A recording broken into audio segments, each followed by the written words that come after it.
ਵਾਹਿਗੁਰੂ ਜੀ ਕਾ ਖਾਲਸਾ ਵਾਹਿਗੁਰੂ ਜੀ ਕੀ ਫਤਿਹ।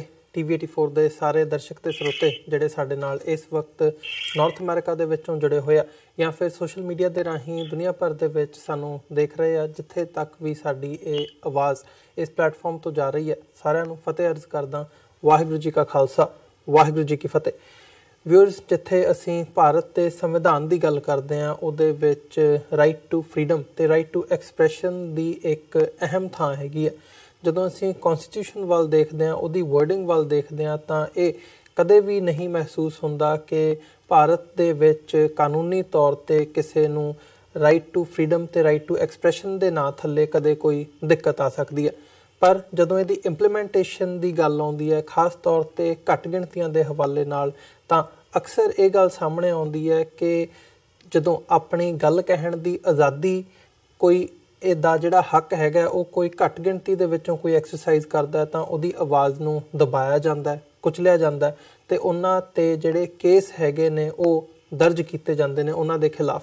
ਇੱਦਾਂ ਦੀਆਂ ਦੋ ਉਦਾਹਰਨਾਂ ਅੱਜ ਸਾਡੇ ਸਾਹਮਣੇ ਆਈਆਂ ਨੇ। ਅਸੀਂ ਜਦੋਂ ਸਿੱਖ ਨੌਜਵਾਨਾਂ ਦੀ ਗੱਲ ਕਰਦੇ ਹਾਂ ਕਿ 3 ਸਿੱਖ ਨੌਜਵਾਨਾਂ ਦੇ ਉੱਤੇ ਸਟੇਟ ਦੇ ਖਿਲਾਫ ਜੰਗ ਵਿੱਢਣ ਜਾਂ ਜੰਗ ਵਿੱਢਣ ਦੀ ਕੋਸ਼ਿਸ਼ ਕਰਨ ਦੀਆਂ ਜਿਹੜੀਆਂ ਧਾਰਾਵਾਂ ਹੈਗੀਆਂ ਨੇ, ਉਹਦੇ ਤਹਿਤ ਜਿਹੜੀ ਉਹਨਾਂ ਨੂੰ ਉਮਰ ਕੈਦ ਦੀ ਸਜ਼ਾ ਸੁਣਾਈ ਗਈ ਹੈ। ਇਹ ਬੜੀ ਇੱਕ ਹੈਰਾਨੀਜਨਕ ਗੱਲ ਹੈਗੀ ਹੈ। ਜਦੋਂ ਅਸੀਂ ਦੇਖਦੇ ਹਾਂ ਇਸ ਕੇਸ ਦੀਆਂ ਡਿਟੇਲਸ ਦੇਖਣ 'ਤੇ ਪਤਾ ਲੱਗਦਾ ਹੈ ਕਿ ਉਹਨਾਂ ਦੇ ਖਿਲਾਫ ਕੋਈ ਹਥਿਆਰ ਨਹੀਂ ਬਰਾਮਦ ਹੋਇਆ, ਉਹਨਾਂ ਦੇ ਕੋਲੋਂ ਕੋਈ ਕੁਝ ਹੋਰ ਨਹੀਂ ਬਰਾਮਦ ਹੋਇਆ। ਸਿਰਫ ਅਤੇ ਸਿਰਫ ਜਿਹੜਾ ਲਿਟਰੇਚਰ ਹੈਗਾ ਸਿੱਖ ਸੰਘਰਸ਼ ਦੇ ਨਾਲ ਸੰਬੰਧਿਤ ਉਹ ਉਹਨਾਂ ਦੇ ਕੋਲ ਮੌਜੂਦ ਸੀ। 1978 ਦੀਆਂ ਨਾਲ ਸਾਕੇ ਦੇ ਨਾਲ ਰਿਲੇਟਡ, 1984 ਦੇ ਨਾਲ ਰਿਲੇਟਡ ਕੁਝ ਕਿਤਾਬਾਂ ਰਸਾਲੇ ਉਹਨਾਂ ਕੋਲ ਮੌਜੂਦ ਸੀ, ਜਿਹਦੇ ਤਹਿਤ ਉਹਨਾਂ ਦੇ ਖਿਲਾਫ ਜਿਹੜਾ ਮਾਮਲਾ ਦਰਜ ਕੀਤਾ ਗਿਆ ਜਾਂ ਜੋ ਅਦਾਲਤ ਨੇ ਮੰਨਿਆ ਉਹ ਸਟੇਟ ਯਾਨੀ ਕਿ ਭਾਰਤ ਦੇ ਖਿਲਾਫ ਜੰਗ ਛੇੜਨ ਦੀ ਕਾਰਵਾਈ ਵਜੋਂ ਉਹਨੂੰ ਮੰਨਿਆ ਗਿਆ ਅਤੇ ਉਹਨਾਂ 3 ਸਿੰਘਾਂ ਨੂੰ ਜਿਹੜੀ ਹੈਗੀ ਹੈ ਉਹ ਸਜ਼ਾ ਦਿੱਤੀ ਗਈ ਹੈ ਉਮਰ ਕੈਦ ਦੀ। ਇੱਦਾਂ ਦੀ ਹੀ ਇੱਕ ਉਦਾਹਰਣ ਮੱਧ ਪ੍ਰਦੇਸ਼ ਦੇ ਵਿੱਚੋਂ ਸਾਡੇ ਸਾਹਮਣੇ ਆਉਂਦੀ ਹੈ ਕਿ ਗਊ ਹੱਤਿਆ, ਜਿਵੇਂ ਕਿ ਹਿੰਦੂ ਤਵੀ ਜਿਹੜੀ ਆਈਡੀਓਲੋਜੀ ਹੈਗੀ ਹੈ ਉਹਨੂੰ ਇਸ ਵਕਤ ਗਊ ਨੂੰ ਇੱਕ ਪਾਇਸ ਐਨੀਮਲ ਦੇ ਤੌਰ 'ਤੇ ਪੇਸ਼ ਕੀਤਾ ਜਾ ਰਿਹਾ ਹੈ ਕਿ ਉਹ ਸਾਡੀ ਮਾਂ ਹੈ। ਗਊ ਹੱਤਿਆ ਦੀ ਇੱਕ ਅਲੈਜਡ ਇਨਵੋਲਵਮੈਂਟ ਦੇ ਨਾਂ ਥੱਲੇ 3 ਮੁਸਲਮਾਨ ਨੌਜਵਾਨਾਂ ਦੇ ਖਿਲਾਫ ਜਿਹੜਾ ਹੈਗਾ ਉਹ NSA ਦੇ ਤਹਿਤ, ਨੈਸ਼ਨਲ ਸਿਕਿਉਰਿਟੀ ਐਕਟ ਦੇ ਤਹਿਤ ਮਾਮਲਾ ਜਿਹੜਾ ਹੈਗਾ ਉਹ ਦਰਜ ਕੀਤਾ ਗਿਆ। NSA ਨੈਸ਼ਨਲ ਸਿਕਿਉਰਿਟੀ ਐਕਟ ਉਹ ਐਕਟ ਹੈ ਜਿਹਦੇ ਤਹਿਤ ਜ਼ਮਾਨਤ ਤੱਕ ਵੀ ਜਿਹੜੀ ਕਰਵਾਉਣੀ ਹੈ ਉਹ ਔਖੀ ਹੁੰਦੀ ਹੈ ਕਿ ਇਹ ਸਿਕਿਉਰਿਟੀ, ਨੈਸ਼ਨਲ ਸਿਕਿਉਰਿਟੀ ਦਾ ਮਾਮਲਾ ਹੈਗਾ, ਇਸ ਲਈ ਇਹ ਜਿਹੜਾ ਕੇਸ ਹੈਗਾ ਬਹੁਤ ਸੈਂਸਿਟਿਵ ਹੈ। ਸੋ ਕੀ ਜਿਹੜਾ ਗਊ ਹੱਤਿਆ ਦਾ ਮਾਮਲਾ ਹੈਗਾ ਉਹਨੂੰ ਤੁਸੀਂ ਨੈਸ਼ਨਲ ਸਿਕਿਉਰਿਟੀ ਦੇ ਨਾਲ ਜੋੜ ਕੇ ਦੇਖ ਸਕਦੇ ਹੋ। ਇਹ ਅਦਾਲਤ ਨੇ ਜਿਹੜਾ ਮਾਮਲਾ ਹੈਗਾ ਉਹ ਉਹਨਾਂ ਦੇ ਖਿਲਾਫ ਜਿਹੜਾ ਮਾਮਲਾ ਹੈ ਉਹ ਦਰਜ ਕਰ ਦਿੱਤਾ। ਸੋ ਇਹਨਾਂ ਦੋ ਜਦੋਂ ਅਸੀਂ ਉਦਾਹਰਨਾਂ ਨੂੰ ਦੇਖਦੇ ਹਾਂ ਅਤੇ ਇਹਦੇ ਕਾਨੂੰਨੀ ਤੌਰ 'ਤੇ ਜਿਵੇਂ ਕੌਂਸਟੀਟਿਊਸ਼ਨ ਦੱਸਦਾ ਹੈਗਾ ਅਤੇ ਜੋ ਉਹਦੀ ਪਰਿਭਾਸ਼ਾ ਹੈਗੀ ਹੈ ਅਤੇ ਅੱਜ ਜੋ ਇੰਪਲੀਮੈਂਟ ਹੋ ਰਿਹਾ ਉਹਦੇ ਵਿੱਚ ਕੀ ਫ਼ਰਕ ਹੈ, ਇਹ ਕੀ ਧਾਰਾਵਾਂ ਨੇ ਅਤੇ ਮਾਮਲੇ ਕੀ ਨੇ, ਇਸ 'ਤੇ ਅਸੀਂ ਅੱਜ ਇਸ ਸ਼ੋਅ ਦੇ ਵਿੱਚ ਵਿਚਾਰ ਚਰਚਾ ਕਰਾਂਗੇ। ਇਸ ਸਾਰੀ ਗੱਲਬਾਤ ਦੇ ਲਈ ਅੱਜ ਸਾਡੇ ਨਾਲ ਲੁਧਿਆਣਾ ਤੋਂ ਐਡਵੋਕੇਟ ਸਰਦਾਰ ਜਸਪਾਲ ਸਿੰਘ ਮੰਝਪੁਰ ਸਾਡੇ ਨਾਲ ਫੋਨ ਲਾਈਨ 'ਤੇ ਬਣੇ ਨੇ। ਆਓ ਉਹਨਾਂ ਨਾਲ ਮਿਲ ਕੇ ਅੱਜ ਦੀ ਵਿਚਾਰ ਚਰਚਾ ਦੀ ਸ਼ੁਰੂਆਤ ਕਰਦੇ ਹਾਂ। ਮੰਝਪੁਰ ਸਾਹਿਬ, ਤੁਹਾਡਾ ਸਵਾਗਤ ਹੈ ਜੀ। ਵਾਹਿਗੁਰੂ ਜੀ ਕਾ ਖਾਲਸਾ ਵਾਹਿਗੁਰੂ ਜੀ ਕੀ ਫਤਿਹ। ਮੰਝਪੁਰ ਸਾਹਿਬ, ਮੈਂ ਇਹਨਾਂ ਕੇਸਾਂ ਬਾਰੇ ਗੱਲ ਕਰਨ ਤੋਂ ਪਹਿਲਾਂ ਮੈਂ ਤੁਹਾਡੇ ਕੋਲੋਂ ਜਾਣਨਾ ਚਾਹੂੰਗਾ। ਮੈਨੂੰ ਪਤਾ ਲੱਗਿਆ ਕਿ ਤੁਸੀਂ ਜਥੇਦਾਰ ਭਾਈ ਜਗਤਾਰ ਸਿੰਘ ਹਵਾਰਾ ਨਾਲ ਮੁਲਾਕਾਤ ਕਰਕੇ ਆਏ ਹੋ ਬੀਤੀ ਕੱਲ੍ਹ। ਸੋ ਮੈਂ ਉਹਨਾਂ ਦਾ ਹਾਲ ਜਾਂ ਉਸ ਬਾਬਤ ਕੋਈ ਜਾਣਕਾਰੀ, ਕੋਈ ਸੰਦੇਸ਼ ਉਹਨਾਂ ਦਾ ਕੌਮ ਦੇ ਨਾਲ ਤੁਸੀਂ ਸਾਂਝਾ ਕਰ ਸਕੋ।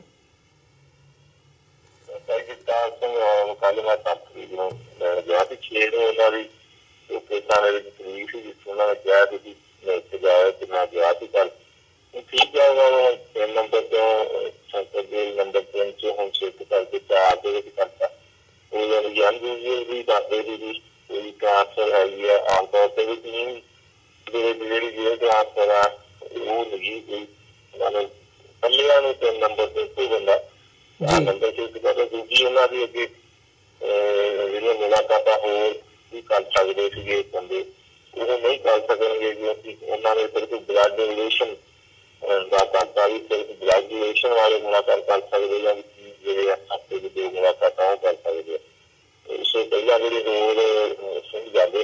ਉਹ ਬੰਦ ਹੋ ਗਈ। ਪਰ ਪੰਜਾਬ 'ਚ ਹੋਰ ਕਈ ਜੇਲ੍ਹਾਂ 'ਚ ਆ ਗਿਆ ਵੀ ਪੰਜਾਬ ਦੇ ਵਿੱਚ ਆ ਗਿਆ ਵੀ ਬਲੱਡ ਡੋਨੇਸ਼ਨ ਵਾਲੇ ਕਰ ਸਕਦੇ, ਦੂਜੇ ਕਰ ਨਹੀਂ ਸਕਦੇ ਜੀ। ਦਿੱਲੀ ਦੇ ਵਿੱਚ ਇਹ ਹੁੰਦਾ ਵੀ ਜਿਹੜਾ ਬੰਦੀ ਆ ਉਹਨੂੰ ਨਾਂ ਦੇ ਦਿੰਦੇ ਵੀ ਮੈਂ ਕਿਹਨੂੰ ਮਿਲਣਾ ਚਾਹੁੰਦਾ, ਕਈਆਂ ਦੀ ਉਹ ਨਾਵਾਂ ਦੀ ਲਿਸਟ 10 ਹੁੰਦੀ ਹੈ। ਹਾਈ ਸਕੂਲ 'ਚ ਆਉਣਾ ਵੀ ਜਿਹੜੇ ਆਮ ਆ ਉਹਨਾਂ ਦੇ 20 ਹੁੰਦੀ ਸੀ। ਉੱਥੇ ਵੀ ਜਿਹੜਾ ਇਹ ਨਿਯਮ ਕਰਦਾ ਇੱਕ ਬਲੱਡ ਡੋਨੇਸ਼ਨ ਆ ਗਿਆ ਐਡਵੋਕੇਟ ਹੀ ਮਿਲ ਸਕਦਾ ਤੇ ਭਾਈ ਜਗਤਾਰ ਸਿੰਘ ਹੋਰਾਂ ਮਾਤਾ ਵੀ ਆ ਨਹੀਂ ਸਕਦੇ, ਉਹਨਾਂ ਦੇ ਭਰਾਤਾ ਜਿਹੜੇ ਨੇ ਉਹ ਅਮਰੀਕਾ ਰਹਿੰਦੇ ਆ, ਉਹਨਾਂ ਨੂੰ ਕੋਈ ਵੀ ਉਹਨਾਂ ਦੇ ਰਿਸ਼ਤੇਦਾਰ ਜਾਂ ਉਹ ਹੁਣ ਨਹੀਂ ਮਿਲ ਸਕਦਾ, ਕੋਈ ਅਵੇਲੇਬਲ ਨਾ ਹੋ ਤਾਂ ਕਿਤੇ ਵੀ ਕੀ ਮਿਲ ਸਕਦੇ ਇਹਦੇ ਵੀ, ਜਿਵੇਂ ਜਿਹੜਾ ਕੋਈ ਕੇਸ ਹੈਗਾ ਉਹਦਾ ਕਾਲਕ੍ਰਮਾਂ ਲਾ ਕੇ ਉਹ ਵੀ ਮਿਲ ਸਕਦਾ ਹੈਗਾ।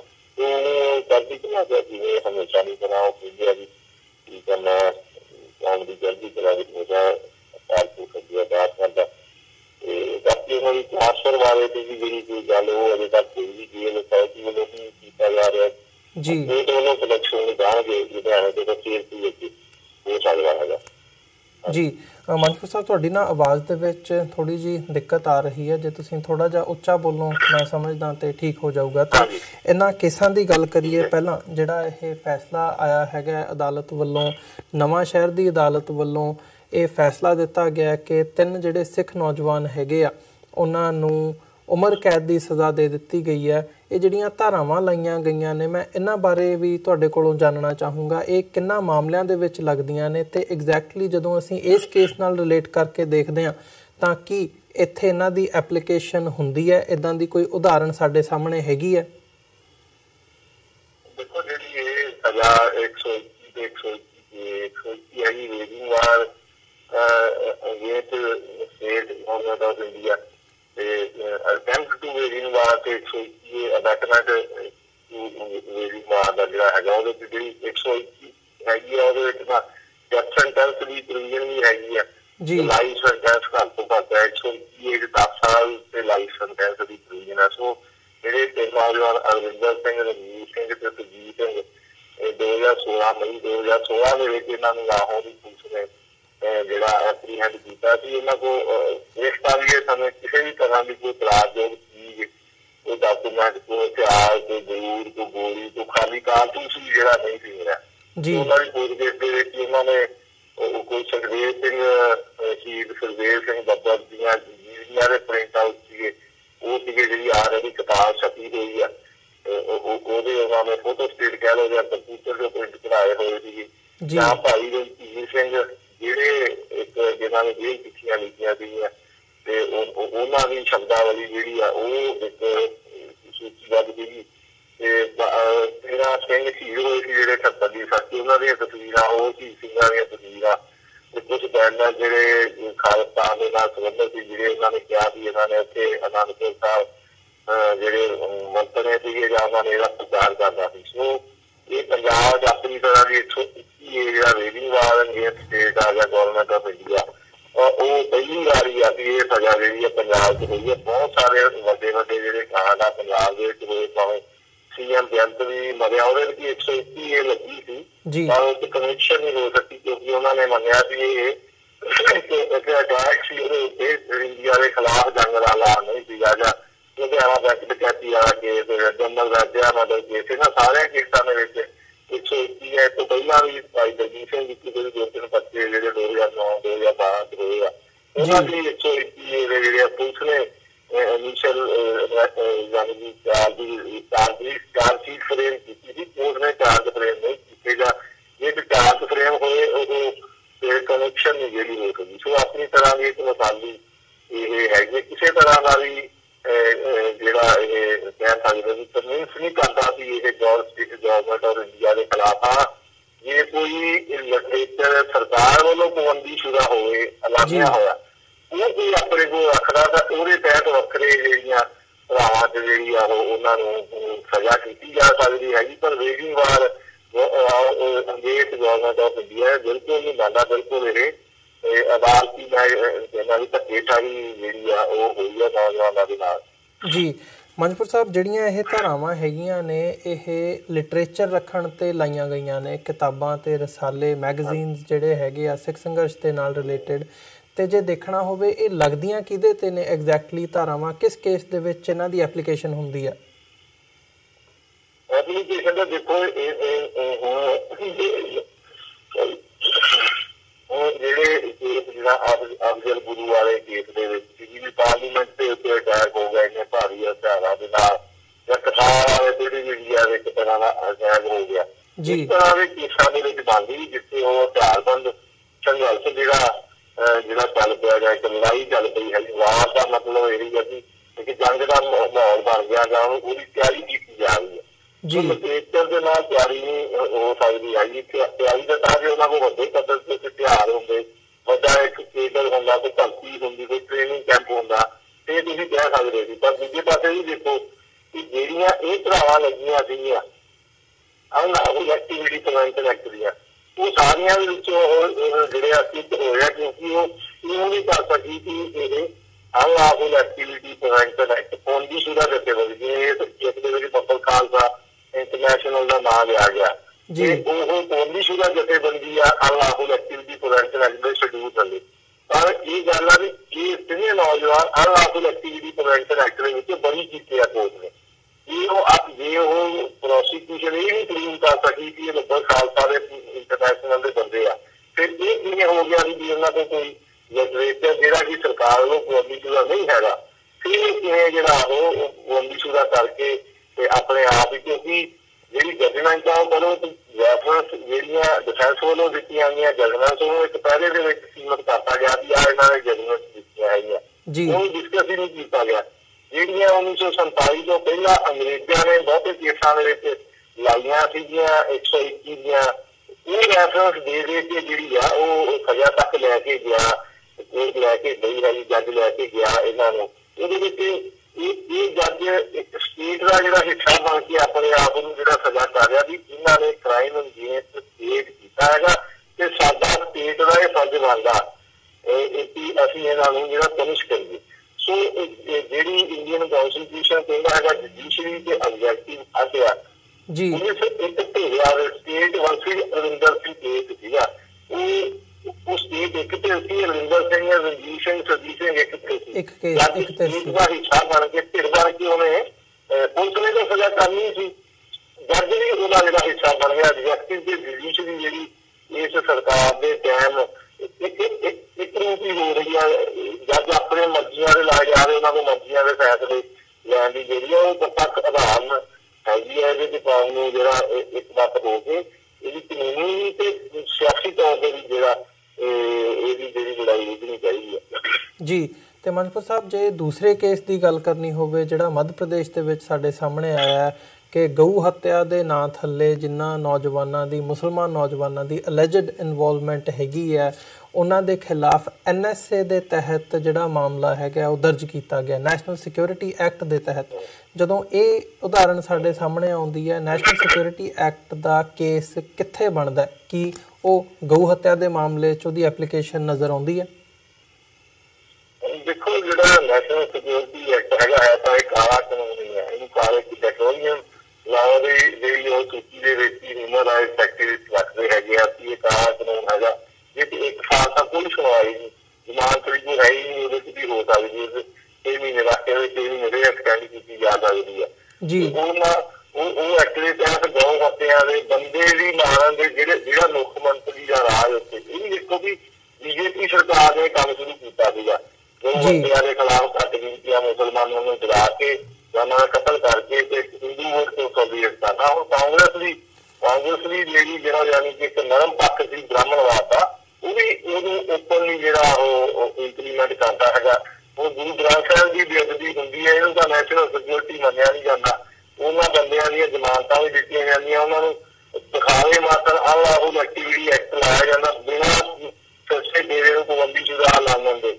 ਤੇ ਉੱਥੇ ਗਊ ਹੱਤਿਆ ਜਿਹੜੀ ਕਾਨੂੰਨ ਨਹੀਂ ਹੋਣੀ, ਮੁੜ ਕੇ ਵੀ ਉਹ ਮੁੜ ਕੇ ਇਹੀ ਹੋਣਾ ਵੀ ਕੋਈ ਹਿੰਦੂ ਜਾਂ RSS ਦਾ ਜਾਂ BJP ਦਾ ਲੀਡਰ ਹੀ ਗਊ ਜਿਹੜਾ ਮਾਸ ਜਿਹੜੇ ਆ ਉਹਦਾ ਵਪਾਰ ਕਰਦੇ ਆ।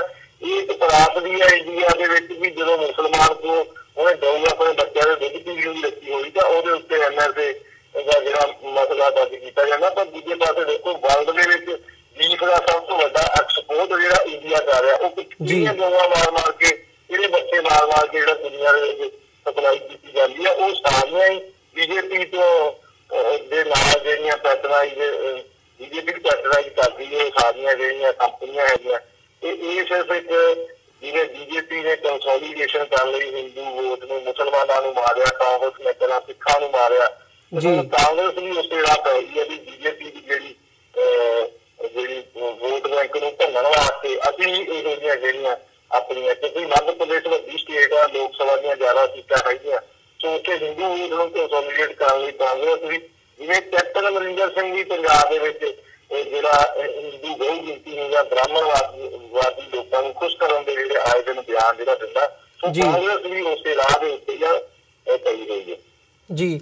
ਤੇ ਜਿਵੇਂ ਅਸੀਂ ਦੇਖਦੇ ਹਾਂ ਕਿ ਜਿਹੜੀ ਮੱਧ ਪ੍ਰਦੇਸ਼ ਸੂਬਾ ਹੈਗਾ, ਇਹਦੇ ਵਿੱਚ ਕਾਂਗਰਸ ਸਰਕਾਰ ਨਵੀਂ ਹੋਣ ਦੇ ਵਿੱਚ ਆਈ ਹੈ। ਉਹਦੇ ਮੁੱਖ ਮੰਤਰੀ ਕਮਲਨਾਥ ਹੈਗੇ ਆ, ਜਿਨ੍ਹਾਂ ਦਾ ਨਾਂ ਜਿਹੜਾ ਉਹ ਸੱਜਣ ਕੁਮਾਰ ਦੇ ਨਾਲ 1984 ਦਾ ਜਿਹੜਾ ਸਿੱਖ ਕਤਲੇਆਮ ਹੈਗਾ ਉਹਦੇ ਵਿੱਚ ਪ੍ਰਮੁੱਖਤਾ ਦੇ ਨਾਲ ਉਭਾਰਿਆ ਜਾਂਦਾ। ਜਦੋਂ ਮੁੱਖ ਮੰਤਰੀ ਬਣਾਇਆ ਗਿਆ ਉਦੋਂ ਉਹਨਾਂ ਦਾ ਵਿਰੋਧ ਵੀ ਹੁੰਦਾ। ਤਾਂ ਕੀ ਸਮਝਦੇ ਹੋ ਕਿ ਜਿੱਥੇ ਇੱਕ ਪਾਸੇ ਜਦੋਂ ਅਸੀਂ ਸਿੱਖਾਂ ਦੇ ਕਤਲੇਆਮ ਦੀ ਗੱਲ ਕਰਦੇ ਹਾਂ, ਦੇਖਦੇ ਹਾਂ, ਤੇ ਉਹਨਾਂ ਦੇ ਜਿਹੜੇ ਦੋਸ਼ੀ ਹੈਗੇ ਨੇ, ਜਿਨ੍ਹਾਂ ਨੂੰ ਦੋਸ਼ੀ ਕੌਮ ਦੋਸ਼ੀ ਮੰਨਦੀ ਹੈ, ਉਹਨਾਂ ਨੂੰ ਕਟਹਿਰੇ ਦੇ ਪਿੱਛੇ ਖੜਾ ਕਰਨ ਦੀ ਗੱਲ ਕਰਦੀ ਹੈ, ਉਹਨਾਂ ਲੋਕਾਂ ਨੂੰ ਮਿਨਿਸਟਰੀਆਂ ਮਿਲਦੀਆਂ ਨੇ, ਉਹਨਾਂ ਨੂੰ ਚੀਫ ਮਿਨਿਸਟਰ ਬਣਾਇਆ ਜਾਂਦਾ। ਤੇ ਦੂਜੇ ਪਾਸੇ ਜਿਹੜੀਆਂ ਘੱਟ ਗਿਣਤੀਆਂ ਹੈਗੀਆਂ ਨੇ, ਖਾਸ ਤੌਰ ਤੇ ਇਸ ਕੇਸ ਦੇ ਵਿੱਚ ਜਿਹੜੇ ਮੁਸਲਮਾਨ ਨੌਜਵਾਨ ਹੈਗੇ ਆ, ਉਹਨਾਂ ਤੇ ਸਿਰਫ ਅਲੈਜਡ ਗਊ ਹੱਤਿਆ ਦੇ ਜਿਹੜਾ ਮਾਮਲਾ ਹੈਗਾ ਉਹਦੇ ਵਿੱਚ ਉਹਨਾਂ ਤੇ ਨੈਸ਼ਨਲ ਸਿਕਿਉਰਿਟੀ ਐਕਟ ਦੇ ਤਹਿਤ ਮਾਮਲਾ ਦਰਜ ਕੀਤਾ ਜਾਂਦਾ। ਸੋ ਜਿਹੜੀ ਕਾਨੂੰਨ ਦੀ ਪਰਿਭਾਸ਼ਾ ਹੈਗੀ ਹੈ, ਉਹ ਇਸ ਵਕਤ ਜਿਹੜੀ ਉਹਦੀ ਇੰਪਲੀਮੈਂਟੇਸ਼ਨ ਹੈ, ਉਹਨੂੰ ਤੁਸੀਂ ਕਿਵੇਂ ਦੇਖਦੇ ਹੋ ਇਸ ਐਂਗਲ ਤੋਂ? ਕਾਨੂੰਨ ਤਾਂ ਜਿਹੜਾ ਹੈਗਾ ਉਹ ਜਿਹੜੇ ਸਟੇਟ ਨੇ ਬਣਾਇਆ ਹੋਇਆ ਹੈਗਾ, ਰੂਲ ਆਫ ਲਾ ਦੀ ਗੱਲ ਹੈਗੀ, ਕੁਆਲਿਟੀ ਆਫ ਲਾ ਹੈਗੀ, ਗੱਲ ਤਾਂ ਹੈਗੀ ਉਹਦੀ ਇੰਪਲੀਮੈਂਟ ਤਾਂ ਮਨੁੱਖ ਨੇ ਕਰਨਾ, ਜਿਹੜੇ ਰਾਜ ਸੱਤਾ ਦੇ ਉੱਤੇ ਲੋਕ ਬੈਠੇ ਹੈਗੇ ਜੀ। ਚਾਹੀਦਾ ਇਹ ਆ ਵੀ ਉਹ ਸਾਰਿਆਂ ਨੂੰ ਬਰਾਬਰ ਨਾ ਕਰਨ, ਪਰ ਜਿਹੜੇ ਲੋਕ ਆਪ ਕਾਤਲ ਨੇ, ਹੁਣ ਐਨਐਸਏ ਤਾਂ ਮੁੱਖ ਮੰਤਰੀ ਕਮਲਨਾਥ ਦੇ ਲੱਗਣੀ ਚਾਹੀਦੀ ਆ ਵੀ ਉਹਨੇ ਇੰਨੇ ਸਿੱਖ ਮਾਰੇ, ਕਿਉਂਕਿ ਸਿੱਖ ਮਾਰਨਾ ਜਾਂ ਮੁਸਲਮਾਨ ਮਾਰਨਾ ਇਹ ਦੇਸ਼ ਭਗਤੀ ਆ, ਤੇ ਗਾਂ ਮਾਰਨਾ ਦੇਸ਼ ਜਿਹੜੀ ਵਿਰੋਧੀ ਆ। ਤੇ ਇਹੀ ਗੱਲਾਂ ਜਿਹੜੀਆਂ ਪਿਛਲੇ 50-70 ਸਾਲਾਂ ਦੇ ਵਿੱਚੋਂ ਜਾਂ ਸੰਤ ਬਾਬਾ ਜਰਨੈਲ ਸਿੰਘ ਜੀ ਕਹਿੰਦੇ ਵੀ ਅਸੀਂ ਗੁਲਾਮ ਕਿਵੇਂ ਆ, ਇਹ ਗੁਲਾਮੀ ਦੀਆਂ ਨਿਸ਼ਾਨੀਆਂ ਜਿਹੜੀਆਂ ਹੁੰਦੀਆਂ ਵੀ ਜੇ ਸਿੱਖ ਨੂੰ ਮਾਰਿਆ ਜਾਂ ਗੁਰੂ ਗ੍ਰੰਥ ਸਾਹਿਬ ਦਾ ਦੀ ਬੇਅਦਬੀ ਹੋਈ, ਫਿਰ ਤਾਂ ਹਫ਼ਤੇ ਦਾ ਜਿਹੜਾ ਜਮਾਨਤ ਦਾ 34 ਸਾਲ ਕੇਸ ਨਹੀਂ ਚੱਲਣੇ, ਤੇ ਜੇ ਗਊ ਨੂੰ ਮਾਰਤਾ ਤਾਂ ਫਿਰ ਨੈਸ਼ਨਲ ਸਿਕਿਉਰਿਟੀ ਐਕਟ ਦੇ ਸਥਾਨ ਪਰ ਉਹਨੂੰ ਕਿਸੇ ਨੇ ਪੁੱਛਣਾ ਹੀ ਨਹੀਂ ਹੈਗਾ, ਉਹ ਕੀ ਐਕਸਟੈਂਸ਼ਨ ਹੋ ਸਕਦੀ ਜੀ। ਦੇਖਿਆ ਦੇ ਉੱਤੇ ਵੀ ਬੰਦਿਆਂ ਦੇ ਉੱਤੇ ਕਤਲਾਂ ਦੇ ਜਿਹੜੇ ਕੇਸ ਪਾਏ ਜਾਂਦੇ, ਜਿਹੜੀਆਂ ਪ੍ਰਤੱਖ ਧਾਰਨਾ ਸਿੱਖਾਂ ਦੇ ਨਾਲ ਸੰਬੰਧਿਤ ਵੀ ਜਿਹੜੀਆਂ ਸਮੇਂ ਤੇ ਦੇਖਦੀਆਂ ਹੈਗੀਆਂ, ਨੌਜਵਾਨ ਜਿਹੜੇ 2-2 3-3 ਸਾਲ ਜੇਲ੍ਹਾਂ 'ਚ ਬੈਠੇ ਹੁੰਦੇ, ਉਹਨਾਂ ਤੋਂ ਲਿਆ ਕੇ ਫਿਰ ਜਿਹੜੇ ਰਿਮਾਂਡਾਂ ਤੇ ਲੈ ਕੇ ਅੱਗੇ ਪਹੁੰਚੇ। ਸੋ ਇਹ ਮੁਲਕ ਦਾ ਜਿਹੜਾ ਸਿਸਟਮ ਆ ਜੱਜਰਾ ਹੋ ਗਿਆ, ਇਹ ਆਪੇ ਪਾਰਟੀ ਚਾਹੀਦੀ ਹੈ। ਬੀਜੇਪੀ ਸਰਕਾਰ ਨੇ ਐਸਾ ਮਾਹੌਲ ਬਣਾ ਦਿੱਤਾ ਹੈਗਾ ਜਿਹਦੀ ਘੱਟ ਗਿਣਤੀਆਂ ਨੂੰ ਪਲੇਟਫਾਰਮ ਤੇ ਜਿਹੜਾ ਆਉਣਾ ਚਾਹੀਦਾ ਹੈਗਾ, ਤੇ ਇਹ ਆਪਣੀ ਏਕਤਾ ਦਾ ਸਬੂਤ ਦੇ ਕੇ ਘੱਟੋ-ਘੱਟ ਜੇ ਅਸੀਂ ਸਿੱਖ ਦੇ ਤੌਰ ਤੇ ਸਮਝੀਏ ਤਾਂ ਸਿੱਖਾਂ ਨੂੰ ਇੱਕ ਏਕੇ ਦਾ ਸਬੂਤ ਦੇ ਕੇ ਇਸ ਗੱਲ ਦੀ ਜਿਹੜੀ ਲੜਾਈ ਜਿਹੜੀ ਵਧਣੀ ਚਾਹੀਦੀ ਹੈ, ਕਾਨੂੰਨੀ ਵੀ, ਪੋਲੀਟੀਕਲੀ ਵੀ ਤੇ ਸੋਸ਼ਲੀ ਵੀ ਜਿਹੜਾ ਹੈਗਾ। ਤੇ ਇਹ ਸਾਰੀਆਂ ਤਾਕਤਾਂ ਭਾਵੇਂ ਕਾਂਗਰਸ ਆ, ਬੀਜੇਪੀ ਆ, ਇਹ ਸਾਰੇ ਇੱਕੋ ਹੀ ਥੈਲੀ ਦੇ ਕੱਟੇ ਹੈਗੇ, ਜਿੱਥੇ ਸਿੱਖਾਂ ਦੀ ਜਾਂ ਘੱਟ ਗਿਣਤੀਆਂ ਦੀ ਗੱਲ ਹੁੰਦੀ ਹੈ। ਹਮੇਸ਼ਾ ਤੋਂ ਉਹਨਾਂ ਨੇ ਵਾਰੀ ਇੱਕ ਦੂਜੇ ਨੂੰ, ਕਾਂਗਰਸ ਬੀਜੇਪੀ ਨੂੰ ਝੰਡੂ ਵੀ ਗੁਜਰਾਤ ਦੇ ਵਾਲੇ, ਜਿਹੜੀ ਬੀਜੇਪੀ ਆ ਉਹ ਕਾਂਗਰਸ ਨੂੰ 83 ਵਾਲੇ ਕਹੂਗੀ, ਪਰ ਹੈ ਦੋਨੇ ਹੀ ਹਮਾਮ ਦੇ ਵਿੱਚ ਲੰਗੇ ਹੀ ਇਹਨਾਂ ਦੇ ਜਿਹੜੇ ਮੂੰਹ ਤੇ ਹੱਕ ਘੱਟ ਗਿਣਤੀਆਂ ਦੇ ਲਹੂਆਂ ਦੇ ਨਾਲ ਲੱਗੇ ਹੋਏ ਆ। ਇਹ ਅੰਤਰਰਾਸ਼ਟਰੀ ਭਾਈਚਾਰੇ ਨੂੰ ਵੀ ਇਹਦੇ ਸਾਰਾ ਕੁਝ ਸਪੋਜ਼ ਕਰਨਾ ਚਾਹੀਦਾ, ਜਿਹੜਾ ਡਾਇਸਪੋਰਾ ਸਿੱਖ ਹੈਗਾ ਵੀ ਇਹ ਦੇਖੋ ਇੰਡੀਆ ਦੇ ਵਿੱਚ ਕਿਸ ਤਰ੍ਹਾਂ ਦੇ ਜਿਹੜਾ ਰੂਲ ਆਫ ਲਾ ਹੈਗਾ, ਸਿੱਖਾਂ ਨੂੰ ਇਨਸਾਫ ਨਹੀਂ ਤੇ ਦੋਨਾਂ ਦੇ ਵਾਸਤੇ ਜਿਹੜਾ ਸਾਲ ਵਾਸਤੇ ਨੈਸ਼ਨਲ ਸਿਕਿਉਰਿਟੀ ਐਕਟ ਜਿਹੜੀ ਗਊ ਦੇ ਕਰਕੇ ਹੈਗੀ ਆ, ਕਿਸੇ ਵਿਅਕਤੀ ਵਿਸ਼ੇਸ਼ ਜਾਂ ਘੱਟ ਗਿਣਤੀਆਂ ਦੇ ਮਰਨ ਦੇ ਉੱਤੇ ਕੋਈ ਨੈਸ਼ਨਲ ਸਿਕਿਉਰਿਟੀ ਨੂੰ ਜਿਹੜਾ ਖਤਰਾ ਨਹੀਂ ਹੁੰਦਾ। ਸੋ ਇਹ ਗੱਲਾਂ ਸਾਨੂੰ ਪ੍ਰੋਪਰਲੀ ਚੰਗੀ ਤਰ੍ਹਾਂ ਕਰਨੀਆਂ ਚਾਹੀਦੀਆਂ, ਜਦੋਂ ਦੁਨੀਆ ਦੇ ਜਿਹੜੇ ਮੁਲਕ ਹੈਗੇ ਆ, ਭਾਈਚਾਰੇ ਹੈਗੇ ਆ, ਜਿਹੜੇ ਉਹ ਸਾਡੀ ਆਵਾਜ਼ ਸੁਣ ਸਕਣ ਤੇ ਸਾਡੇ ਹੱਕਾਂ ਦੀ ਜਿਹੜੀ ਗੱਲ ਆ ਉਹ ਵੱਡੇ ਪੱਧਰ ਦੇ ਉੱਤੇ ਉੱਠ ਸਕੇ ਜੀ। ਤੇ ਮਨਪ੍ਰੀਤ ਸਾਹਿਬ, ਜਾਂਦੇ ਮੈਂ ਇੱਕ ਸਵਾਲ ਪੁੱਛਣਾ ਚਾਹੂੰਗਾ। ਜਿਵੇਂ ਤੁਸੀਂ ਮੋਦੀ ਸਰਕਾਰ ਦੀ ਗੱਲ ਕੀਤੀ ਹੈ ਕਿ ਉਹਨਾਂ ਨੇ ਮਾਹੌਲ ਹੀ ਐਸਾ ਸਿਰਜ ਦਿੱਤਾ, ਜਦੋਂ ਅਸੀਂ ਮਾਹੌਲ ਦੇਖਦੇ ਹਾਂ ਕਿ ਜਿਵੇਂ ਦਾ ਇਸ ਵਕਤ ਬਣਿਆ ਹੋਇਆ, ਕਿਵੇਂ ਜਿਹੜਾ ਹਿੰਦੂਤਵੀ ਫੋਰਸਿਸ ਦੇ ਸਿਰ ਦੇ ਉੱਤੇ ਜਨੂਨ ਚੜ੍ਹਿਆ ਹੋਇਆ, ਉਹ ਬਾਹਰਲੇ ਮੁਲਕਾਂ ਦੇ ਵਿੱਚ ਬੈਠੀਆਂ ਜਿਹੜੀਆਂ ਸਰਕਾਰਾਂ ਹੈਗੀਆਂ ਨੇ ਉਹ ਵੀ ਉਹਨਾਂ ਦਾ ਨੋਟਿਸ ਲੈ ਰਹੀਆਂ ਨੇ। ਪਿਛਲੇ ਦਿਨੀ ਅਸੀਂ ਦੇਖਿਆ ਕਿ ਅਮਰੀਕਾ ਦੀ ਇੱਕ ਸੈਨੇਟ ਹੀਅਰਿੰਗ ਦੇ ਵਿੱਚ ਜਿਹੜੀ ਇੰਟੈਲੀਜੈਂਸ ਵਿੰਗ ਹੈਗਾ ਅਮਰੀਕਾ ਦਾ, ਉਹਨਾਂ ਨੇ ਇਹ ਗੱਲ ਸਿੱਧੇ ਤੌਰ 'ਤੇ ਅਮਰੀਕਾ ਦੀ ਸੈਨੇਟ ਦੇ ਵਿੱਚ ਇਹ ਗੱਲ ਕਹੀ ਹੈ ਕਿ ਭਾਰਤ ਦੇ ਵਿੱਚ ਜਿਹੜੀਆਂ ਚੋਣਾਂ ਹੋਣ ਜਾ ਰਹੀਆਂ ਨੇ ਉਹਦੇ ਵਿੱਚ ਜਿਹੜੀ ਫਿਰਕੂ ਹਿੰਸਾ ਹੈਗੀ ਹੈ ਉਹਨੂੰ ਭੜਕਾਇਆ ਜਾ ਸਕਦਾ ਹੈ ਅਤੇ ਫਿਰਕੂ ਹਿੰਸਾ ਦੇ ਤਹਿਤ ਘੱਟ ਗਿਣਤੀਆਂ ਦਾ ਜਿਹੜਾ ਡਾਢਾ ਨੁਕਸਾਨ ਹੋ ਸਕਦਾ ਬਹੁਤ ਜ਼ਿਆਦਾ। ਸੋ ਇਹਨੂੰ ਤੁਸੀਂ ਕਿਵੇਂ ਦੇਖਦੇ ਹੋ, ਇਸ ਬਿਆਨ ਨੂੰ? ਜਿਹੜੀਆਂ ਗਰਾਊਂਡ ਰਿਐਲਿਟੀਜ਼ ਹੈਗੀਆਂ ਨੇ, ਕੀ ਸੰਭਾਵਨਾ ਹੈਗੀ ਹੈ ਆਉਣ ਵਾਲੀਆਂ ਚੋਣਾਂ ਤੋਂ ਪਹਿਲਾਂ ਕੀ ਘੱਟ ਗਿਣਤੀਆਂ ਦੇ ਖਿਲਾਫ ਹਿੰਸਾ ਹੋ ਸਕਦੀ ਹੈ? ਹੋ ਸਕਦੀ, ਹੋ ਰਹੀ ਹੈ, ਉਹ ਕੰਟੀਨਿਊ ਪ੍ਰੋਸੈਸ ਹੈ ਜਿਹੜਾ ਹੋ ਰਹੀ ਹੈ। ਉਹਨਾਂ ਦਾ ਖਤਰਾ ਹੈਗਾ ਕਿ ਉਹ ਵੱਡੇ ਪੱਧਰ ਦੇ ਉੱਤੇ ਨਹੀਂ ਮੈਂ ਕਹਿ ਸਕਦਾ ਵੀ ਕੋਈ ਉਹ ਇਸ ਤਰ੍ਹਾਂ ਦੀ ਪ੍ਰੋਵੋਕੇਸ਼ਨ ਕਰ ਸਕਦੇ ਹੈਗੇ, ਕਿਉਂਕਿ ਬੀਜੇਪੀ ਨੂੰ ਪੂਰਾ ਉਹਨਾਂ ਨੂੰ ਲੱਗਦਾ ਵੀ ਅਸੀਂ ਕਿਸੇ ਨਾ ਕਿਸੇ ਤਰ੍ਹਾਂ ਦੁਆਰਾ ਜਿਹੜਾ ਪਾਵਰ ਦੇ ਵਿੱਚ ਆਈਏ ਕਿ ਕਾਂਗਰਸ ਕਰਤਾ ਹੋਵੇ, ਅਸੀਂ 10 ਸਾਲ ਘੱਟੋ ਘੱਟ ਜੀ ਰਹੀਏ। ਉਹਦੇ ਵਾਸਤੇ ਇਹੋ ਜਿਹੀਆਂ ਬੋਲਾਂ ਬੋਲ ਸਕਦੇ ਹੈਗੇ ਆ ਯੂਪੀ ਦੇ ਵਿੱਚ ਜਾਂ ਵੱਡੀਆਂ ਸਟੇਟਾਂ ਦੇ ਵਿੱਚ। ਪਰ ਇਹ ਅਸੀਂ ਇਹ ਖਦਸ਼ੇ ਜਿਹੜੇ ਹੈਗੇ ਨੇ ਹੋ ਸਕਦਾ ਨਹੀਂ ਹੈਗਾ, ਹੋ ਰਿਹਾ ਕੰਟੀਨਿਊ ਪ੍ਰੋਸੈਸ ਦੇ ਵਿੱਚ ਬਹੁਤ ਸਾਰੀਆਂ ਗੱਲਾਂ ਤਾਂ ਜਿਹੜੀਆਂ ਮੀਡੀਆ ਦੇ ਵਿੱਚ ਬਾਹਰ ਆਉਂਦੀਆਂ, ਜਿਹੜੀਆਂ ਰਿਮੋਟ ਏਰੀਏ ਹੈਗੇ ਆ ਯੂਪੀ ਦੇ, ਮੱਧ ਪ੍ਰਦੇਸ਼ ਦੇ, ਉਹਨਾਂ ਏਰੀਆ ਦੇ ਵਿੱਚ ਜਿੱਥੇ ਕੋਈ ਖਬਰ ਹੀ ਨਹੀਂ ਹੈ ਜੀ, ਜਿੱਥੇ ਕੋਈ ਫੋਨ ਦੀ ਜਾਂ ਬਿਜਲੀ ਦੀ ਸੁਵਿਧਾ ਹੀ ਹੈ ਨਹੀਂ ਜੀ, ਉੱਥੇ ਇਹੋ ਜਿਹੀਆਂ ਗੱਲਾਂ ਬਾਹਰ ਨਹੀਂ ਕਿ ਆਏ ਦਿਨ ਯਾਨੀ ਕਿ ਖਾਸ ਤੌਰ ਤੇ ਜੇ ਮੁਸਲਮਾਨਾਂ ਵਿਅਕਤੀ ਦੇ ਜੀਣਾ ਜਿਹੜਾ ਉਹ ਦੁੱਪਰ ਹੋਇਆ ਰਿਹਾ, ਉਹ ਮੇਨ ਪਬਲਿਕ ਦੇ ਵਿੱਚ ਜਿੱਥੇ ਬਹੁਤ ਗਿਣਤੀ ਵਾਲੀਆਂ ਵਸੂ ਹੈਗੀ ਉੱਥੋਂ ਲੰਘ ਨਹੀਂ ਸਕਦੇ ਆਪਣਾ ਕੋਈ ਕਾਰੋਬਾਰ ਬੈਠ ਕੇ ਵੀ, ਉਹਨਾਂ ਦੇ ਜਿਹੜੇ ਹੈਗੇ ਆ ਉਹਨਾਂ ਨੂੰ ਦੁਆਰਾ ਧਮਕਾਇਆ ਜਾਂਦਾ, ਉਹਨਾਂ ਨੂੰ ਲਾ ਕੇ ਕਿਸੇ ਤੋਂ ਕੋਈ ਖਰਚਾ ਵੀ ਨਹੀਂ ਕਰਦਾ।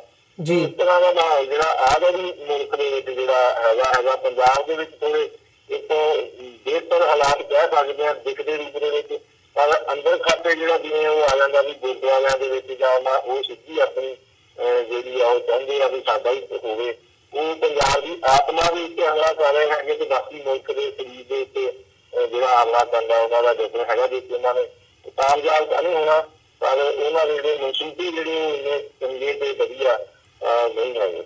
ਜੀ ਮੰਚਪੁਰ ਸਾਹਿਬ, ਜਾਂਦੇ ਮੈਂ ਜਿਹੜੇ ਜਗਤਾਰ ਸਿੰਘ ਜੌਹਲ ਦਾ ਕੇਸ ਹੈਗਾ ਉਹਦੀ ਵੀ ਅਪਡੇਟ ਤੁਹਾਡੇ ਕੋਲੋਂ ਜਾਣਨਾ ਚਾਹੂੰਗਾ। ਤੁਸੀਂ ਉਸ ਕੇਸ ਦੇ ਨਾਲ ਰਿਲੇਟਡ ਵੀ ਹੈਗੇ ਹੋ ਅਤੇ ਜਦੋਂ ਉਹਨਾਂ ਦੀ ਜ਼ਮਾਨਤ ਦੀ ਗੱਲ ਹੁੰਦੀ ਹੈ ਅਤੇ ਉਸ ਤੋਂ ਬਾਅਦ ਸਾਡੀ ਤੁਹਾਡੇ ਨਾਲ ਵਾਰਤਾਲਾਪ ਨਹੀਂ ਹੋ ਸਕਿਆ ਇਸ ਮਾਮਲੇ 'ਤੇ, ਸੋ ਇਹਨਾਂ ਮਾਮਲਿਆਂ ਦੀ ਕੀ ਅਪਡੇਟ ਹੈਗੀ ਹੈ? ਅਤੇ ਉਹਨਾਂ ਦੇ ਨਾਲ ਵੀ ਜਿਹੜੇ ਸਿੱਖ ਨੌਜਵਾਨ ਸੀ ਸ਼ੇਰੇ ਦੀ, ਬੱਗੇ ਦੀ, ਅਸੀਂ ਜਦੋਂ ਗੱਲ ਕਰਦੇ ਹਾਂ ਦੇਖੋ ਉਹਦੇ 11 ਨੌਜਵਾਨ ਜਗਤਾਰ ਸਿੰਘ ਜੌਹਲ, ਅਮਨਦੀਪ ਸਿੰਘ ਬੱਗਾ, ਹਰਦੀਪ ਸਿੰਘ ਸ਼ੇਰਾ, ਧਰਮਿੰਦਰ ਗੋਗੀ, ਸਾਰਾ ਤੇ ਹੋਰ ਵੀ ਨੌਜਵਾਨ ਜਿਹੜੇ ਹੈਗੇ ਆ ਉਹਨਾਂ ਦੀ ਜਿਹੜੇ 8 ਕੇ 6 ਕੇਸ ਐਨਆਈਏ ਦੇ ਦੋ ਪੰਜਾਬ ਪੁਲਿਸ ਤੋਂ ਸੀਗੇ ਤੇ ਉਹਦੇ ਵਿੱਚ ਦੋਵਾਂ ਇੱਕ ਕੇਸ ਦੇ ਵਿੱਚ ਜਗਤਾਰ ਸਿੰਘ ਜੌਹਲ ਦੀ ਜ਼ਮਾਨਤ ਹੋ ਗਈ। ਐਨਆਈਏ ਵਾਲੇ ਕੇਸਾਂ ਦੇ ਵਿੱਚ ਅਸੀਂ ਇਹਦੇ ਜ਼ਮਾਨਤਾਂ ਦਾ ਪ੍ਰੋਸੈਸ ਨਹੀਂ ਚਲਾ ਸਕਦੇ ਕਿਉਂਕਿ ਇਹਦੇ ਵਿੱਚ ਆਲਰੇਡੀ ਸੁਪਰੀਮ ਕੋਰਟ ਤੋਂ ਨੈਸ਼ਨਲ ਇਨਵੈਸਟੀਗੇਸ਼ਨ ਏਜੰਸੀ ਨੇ ਸਟੇ ਲਿਆ ਹੋਇਆ ਇਹ ਕੇਸ ਦਿੱਲੀ ਦੇ ਬੰਦੇ ਨੂੰ ਜਿਹੜੇ ਦਿੱਲੀ ਸ਼ਿਫਟ ਕਰਨੇ। ਇੱਕ ਪਾਸੇ ਤਾਂ ਬੰਦੀ ਸਿੰਘਾਂ ਦਾ ਮਸਲਾ ਵੀ ਦੂਜੀਆਂ ਜੇਲ੍ਹਾਂ ਦੇ ਵਿੱਚੋਂ ਭਾਈ ਹਰਮੇਲ ਸਿੰਘ ਭੱਟ ਤੇ ਹੋਰਨਾਂ ਨੂੰ ਇੱਥੇ ਸ਼ਿਫਟ ਕੀਤਾ ਜਾਵੇ, ਉਹ ਪੰਥ ਗੱਲ ਕਰਦਾ ਹੈਗਾ। ਦੂਜੇ ਪਾਸੇ ਸੁਪਰੀਮ ਕੋਰਟ ਐਨਆਈਏ ਨੇ ਲਾਇਆ ਉਹਦੀ 11 ਨੌਜਵਾਨ ਜਿਹੜੇ ਆ ਉਹ ਦਿੱਲੀ ਜਾ ਕੇ ਜਾ ਰਹੇ ਆ। ਸੋ ਇਹ ਵੀ ਉਸੇ ਲੜੀ ਤਹਿਤ ਜਿਵੇਂ ਆਪਾਂ ਗੱਲ ਕਰਦੇ ਹਾਂ ਇੱਕ ਦਹਿਸ਼ਤ ਦਾ ਮਾਹੌਲ ਤੇ ਉਹਨਾਂ ਨੂੰ ਘਰ ਤੋਂ ਦੂਰ ਕਰਨਾ, ਕੇਸਾਂ ਦੀ ਵੀ ਜਿਹੜੀ ਆ ਉਹਦੀ ਦਿੱਲੀ ਲੈ ਕੇ ਜਾਣੇ ਆਪਣੀ ਮਨਮਰਜ਼ੀ ਦੇ ਜਿੱਦਾਂ ਕਿਉਂ ਫੈਸਲੇ ਜਾਣੇ, ਕੇਸਾਂ ਦੇ ਵਿੱਚ ਬਹੁਤਾ ਕੁਝ ਇਹਦੇ ਰੂਪ ਦੇ ਵਿੱਚ ਕੁਛ ਹੈ ਨਹੀਂ। ਜੇ ਜੱਜ ਜਿਸ ਤਰ੍ਹਾਂ ਨਵਾਂ ਸ਼ਹਿਰ ਵਾਲੇ ਕੇਸਾਂ ਦੇ ਵਿੱਚ ਸਜ਼ਾ ਪਾ ਲਓ ਜੱਜ ਇਸ ਤਰ੍ਹਾਂ ਦੇ ਜੱਜ ਹੋਣਗੇ ਫਿਰ ਤਾਂ ਉੱਥੇ ਅੰਨੀ ਕੀ ਪਿੱਛੀ ਕੱਟੇ ਵਾਲੀ ਗੱਲ ਆ ਰਹੇ ਕੀ ਮੁਕੱਦਮ ਕਿੱਥੇ ਉਹਦੇ ਵਿੱਚ ਕਿਸੇ ਨੂੰ ਇਨਸਾਫ ਕੀ ਮਿਲੂਗਾ। ਪਰ ਫਿਰ ਵੀ ਅਸੀਂ ਜਿੰਨੇ ਜੋਗੇ ਹੈਗੇ ਆ ਲੜਾਈ ਲਾ ਰਹੇ ਹਾਂ, ਕਾਨੂੰਨੀ ਲਾ ਰਹੇ ਹਾਂ, ਜਿਹੜੇ ਸਿਆਸੀ ਲੋਕ ਆ ਉਹਨਾਂ ਨੂੰ ਸਿਆਸੀ ਤੌਰ ਤੇ ਇਹਨੂੰ ਲਾਉਣੀ ਚਾਹੀਦੀ ਹੈਗੀ ਹੈ ਲੜਾਈ। ਜੀ ਮੰਚਪੁਰ ਸਾਹਿਬ, ਤੁਹਾਡਾ ਬਹੁਤ ਬਹੁਤ ਧੰਨਵਾਦ, ਤੁਸੀਂ ਆਪਣਾ ਸਮਾਂ ਕੱਢਿਆ ਤੇ ਸਾਡੇ ਨਾਲ ਵਿਚਾਰਾਂ ਦੀ ਸਾਂਝ ਪਾਈ ਹੈ। ਅੱਜ ਦੇ ਸ਼ੋਅ ਦੇ ਵਿੱਚ ਇੱਥੇ ਇਜਾਜ਼ਤ ਚਾਹਾਂਗੇ ਜੀ। ਫਤਿਹ ਦੀ ਸਾਂਝ ਪਾਈ ਅੰਤ ਦੇ ਵਿੱਚ। ਵਾਹਿਗੁਰੂ ਜੀ ਕਾ ਖਾਲਸਾ, ਵਾਹਿਗੁਰੂ ਜੀ ਕੀ ਫਤਿਹ। ਵੀਅਰਸ, ਉਮੀਦ ਕਰਦੇ ਹਾਂ ਅੱਜ ਦੀ ਇਹ ਸਾਰੀ ਗੱਲਬਾਤ ਐਡਵੋਕੇਟ ਜਸਪਾਲ ਸਿੰਘ ਮੰਜਪੁਰ ਦੇ ਨਾਲ ਤੁਹਾਨੂੰ ਜ਼ਰੂਰ ਪਸੰਦ ਆਈ ਹੋਵੇਗੀ। ਸੋ ਜਿਵੇਂ ਕਿ ਉਹਨਾਂ ਨੇ ਦੱਸਿਆ ਹੈਗਾ ਹਾਲਾਤ ਕਿੱਦਾਂ ਦੇ ਬਣੇ ਹੋਏ ਨੇ ਜਾਂ ਜਿਹੜੀਆਂ ਇਹ ਘਟਨਾਵਾਂ ਵਾਪਰ ਰਹੀਆਂ ਨੇ ਘੱਟ ਗਿਣਤੀਆਂ ਦੇ ਖਿਲਾਫ ਜਦੋਂ ਅਸੀਂ ਭਾਰਤ ਦੇ ਵਿੱਚ ਕਿਵੇਂ ਦਾ ਮਾਹੌਲ ਬਣਿਆ ਹੋਇਆ ਇਸ ਬਾਬਤ ਸਾਡੀ ਕੋਸ਼ਿਸ਼ ਹੁੰਦੀ ਹੈ ਇਸ ਪਲੇਟਫਾਰਮ ਤੋਂ ਅਸੀਂ ਵੱਧ ਤੋਂ ਵੱਧ ਜਿਹੜੀ ਜਾਣਕਾਰੀ ਹੈਗੀ ਹੈ ਡਿਟੇਲਡ ਰੂਪ ਦੇ ਵਿੱਚ ਉਹ ਤੁਹਾਡੇ ਤੱਕ ਪਹੁੰਚਦੀ ਕਰ ਸਕੀਏ। ਸੋ ਜਾਂਦੇ ਜਾਂਦੇ ਤੁਹਾਡੇ ਚਰਨਾਂ ਦੇ ਵਿੱਚ ਬੇਨਤੀ ਵੀ ਹੈ ਕਿ ਇਸ ਪਲੇਟਫਾਰਮ ਨੂੰ ਅੱਗੇ ਵਧਾਉਣ ਦੇ ਲਈ ਸਾਨੂੰ ਤੁਹਾਡੀ ਸਹਾਇਤਾ ਦੀ ਲੋੜ ਹੈ। TV84 ਨੂੰ ਡੋਨੇਟ ਕਰਨ ਦੇ ਲਈ ਤੁਸੀਂ ਸਾਡੀ ਵੈਬਸਾਈਟ www.tv84.tv ਤੇ ਜਾ ਕੇ ਸਾਨੂੰ ਡੋਨੇਟ ਕਰ ਸਕਦੇ ਹੋ ਤੇ ਮੰਥਲੀ ਡੋਨੇਸ਼ਨਸ ਦੇ ਲਈ ਪਲੇਜ ਕਰ ਸਕਦੇ ਹੋ।